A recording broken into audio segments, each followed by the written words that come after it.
I'm going to move on to the next one. Can a child with an over average IQ still be diagnosed with autism? My child was diagnosed with autism at the age of 4. Now he's 10 years old, and a doctor would like to do an ADOS screening, but did mention that he probably wouldn't have the diagnosis anymore because of his IQ. He has every other symptom, severe anxiety, stimming, sensory issues, etc. What do you think, Hilary?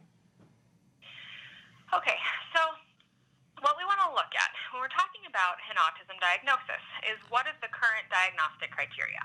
And so given that your son was initially diagnosed when he was 4, he was probably diagnosed under it's called DSM-4, it's a Diagnostic and Statistics Manual. And so we now have DSM-5, so the criteria for diagnosing has changed slightly. But you have to think under DSM-4 that we have a diagnosis of Asperger's syndrome, for an example, which is typically that higher functioning individual. And we get some very smart individuals with autism, but they still get that autism diagnosis because IQ is not one of the factors in the diagnostic criteria for getting that autism diagnosis. So what we're looking what we're looking for the criteria right now under the current DSM is social communication and interaction deficits, repetitive patterns of behavior. Symptoms have to be present in early development.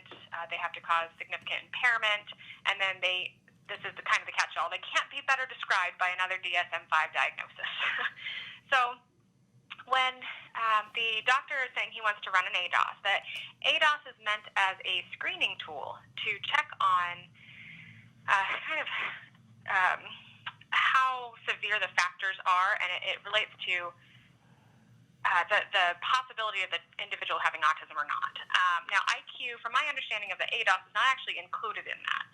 The only way that IQ is really included when it comes to autism is now in the new specifiers that we are doing, where we specify if it's with or without intellectual impairment. But that doesn't actually give an indicator on the diagnosis of autism. So as long as the other criteria are met, regardless of IQ, a person may or may not qualify for that autism diagnosis.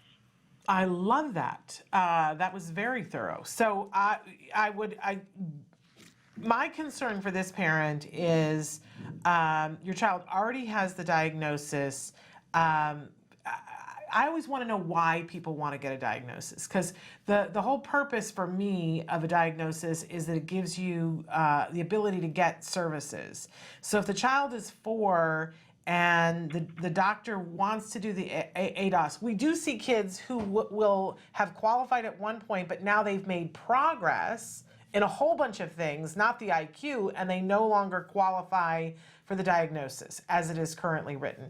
But so my question is, why? Like, if your child is still getting services, I would be a little bit cautious. That's my 2 cents.